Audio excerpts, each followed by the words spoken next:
Shalom saudara dan saudari yang dikasihi dan diberkati Tuhan dimanapun Anda berada. Jumpa lagi dalam INRI, Injil dan Inspirasi hari ini, hari Senin dalam pekan biasa yang ke-10. Bacaan Injil dari Matius pasal 5 ayat 1 sampai 12.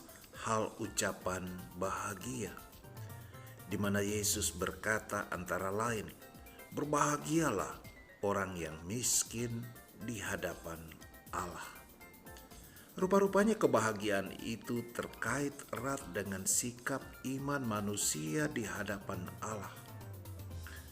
Oleh sebab itu, izinkanlah saya mengajak kita semua untuk merenungkan bagaimana sikap iman yang ditunjukkan oleh seorang janda miskin saat memberikan derma di rumah ibadat.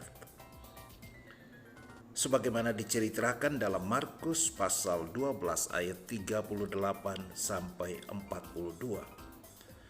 Mengacu pada perikop inilah, Pastor Revi Tanut dari Keuskupan Manado akan membawakan bacaan dan renungan bagi kita sekalian.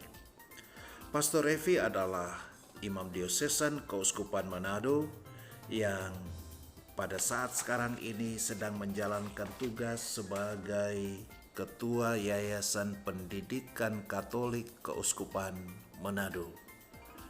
Mari kita awali dengan tanda kemenangan Kristus dalam nama Bapa dan Putra dan Roh Kudus. Amin. Salam sejahtera, saudara-saudariku yang terkasih.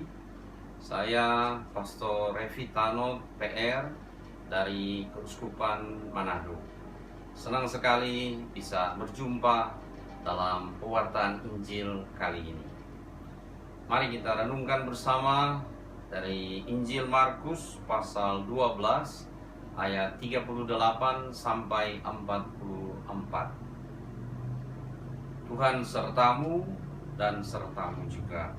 Inilah Injil Yesus Kristus menurut Markus. Dimuliakanlah Tuhan.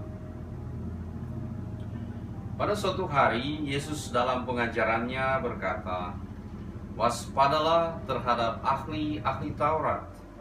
Mereka suka berjalan-jalan dengan pakaian panjang dan suka menerima penghormatan di pasar.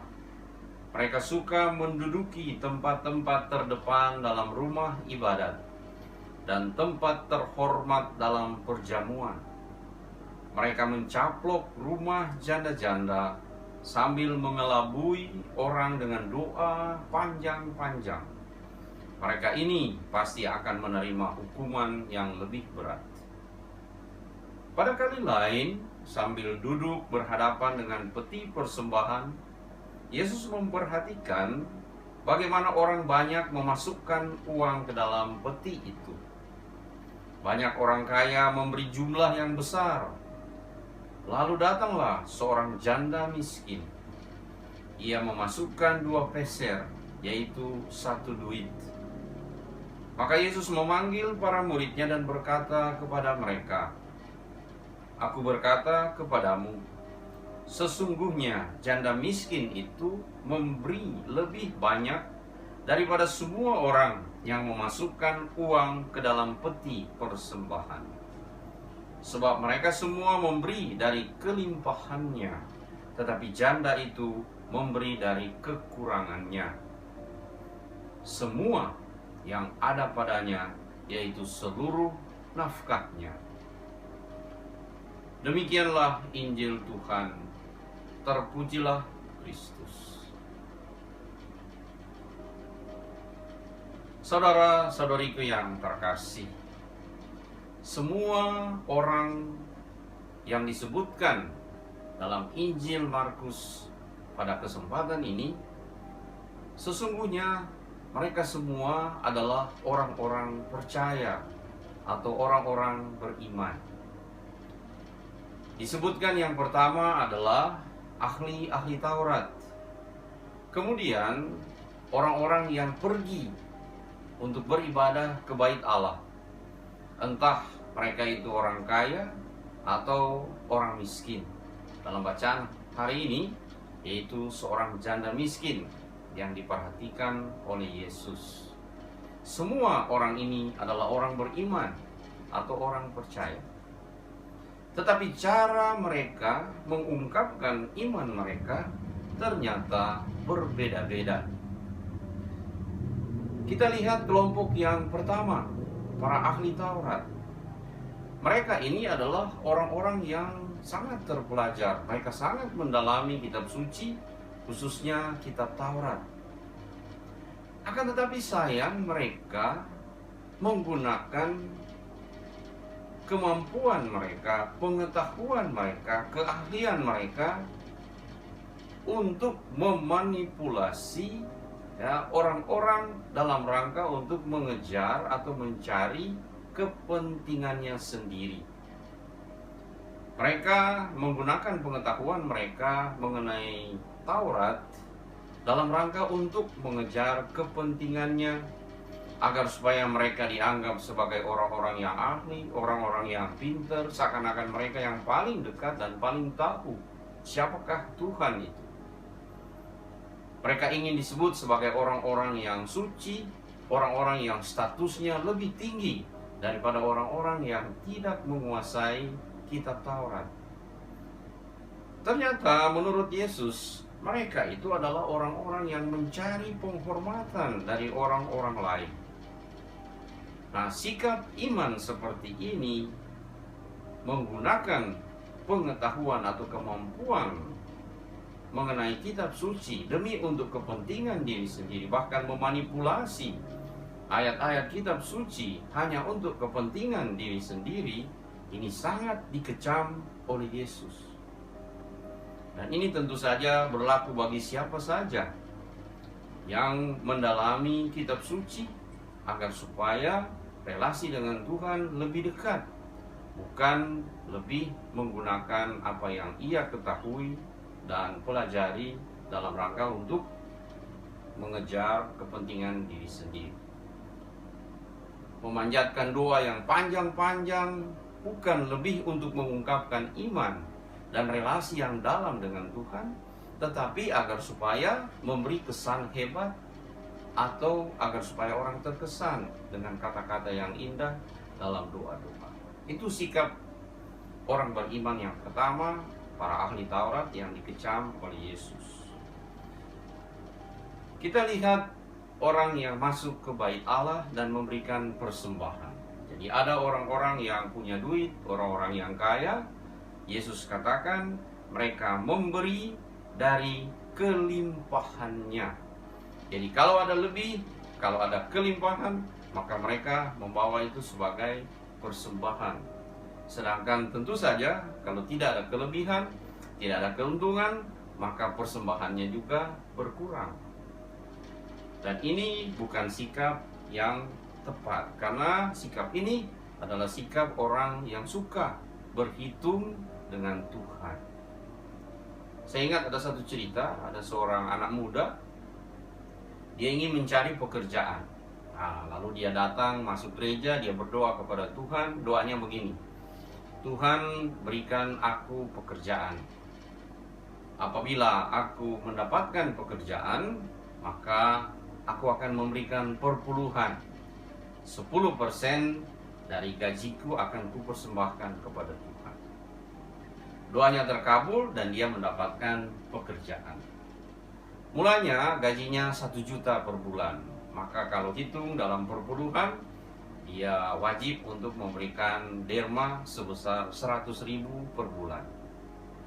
Karena anak muda ini termasuk orang yang rajin dan tekun, maka karirnya meningkat, lalu gajinya juga kemudian bertambah. Dari 1 juta, 2 juta, sampai kemudian jadi 5 juta.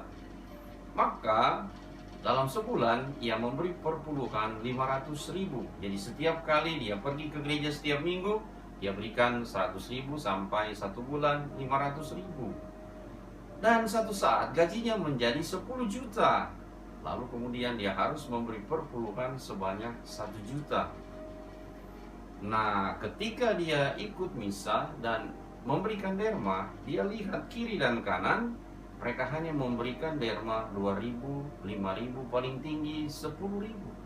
Sementara sekarang dia harus memberikan dalam jumlah yang besar, 1 juta setiap bulan. Maka dia mulai berhitung, wah kalau begitu rugi saya. Maka dia mulai memikirkan apakah dia bisa menurunkan perpuluhannya. Maka dia datang kepada Tuhan lalu kemudian berdoa, Tuhan, bisakah perpuluhan saya itu dikurangi seperti dulu? Karena ini satu cerita ilustrasi, terdengar kemudian Tuhan menjawab, silahkan, bisa, dengan syarat gajimu akan seperti semula. Demikianlah kalau orang melihat persembahan atau pemberian kepada Tuhan dalam hitung-hitungan manusiawi, yaitu untung rugi. Mari kita lihat sikap iman yang ketiga, sikap iman seorang janda yang miskin. Ia memberi semua yang ada padanya, kata Yesus, bahkan ia memberi dari kekurangannya. Ini satu sikap iman yang luar biasa. Itu berarti janda yang miskin ini sangat percaya bahwa Tuhanlah yang menghidupinya. Tuhanlah yang memberikan segala-galanya yang ia butuhkan. Maka semua yang ada padanya ia kembalikan kepada Tuhan. Dan ia sungguh berserah kepada Tuhan, percaya Tuhan pasti memberikan apa yang ia butuhkan. Saudara-saudara terkasih, inilah sikap iman yang sejati, sikap iman yang tepat, dan sikap iman ini yang dipuji oleh Yesus. Namun, sikap iman ini bukan hal yang mudah. Kita perlu sungguh-sungguh percaya, dan kita sungguh perlu untuk mengalami satu relasi yang sangat dalam dengan Tuhan, untuk sampai pada keyakinan yang dalam bahwa Tuhan pasti akan mencukupkan, akan memberikan segala sesuatu yang saya perlukan, dan itu semua yang Tuhan berikan adalah yang terbaik. Maka mari kita berusaha mengambil sikap iman janda yang miskin ini, sungguh-sungguh berserah kepada Tuhan, sungguh-sungguh kita yakin bahwa kita memberikan yang terbaik, dan Tuhan juga pasti akan ingat akan segala niat tulus kita, semua usaha kita untuk memberikan yang terbaik. Dan Tuhan pasti juga akan memberikan yang terbaik, bahkan ia sudah memberikan yang terbaik.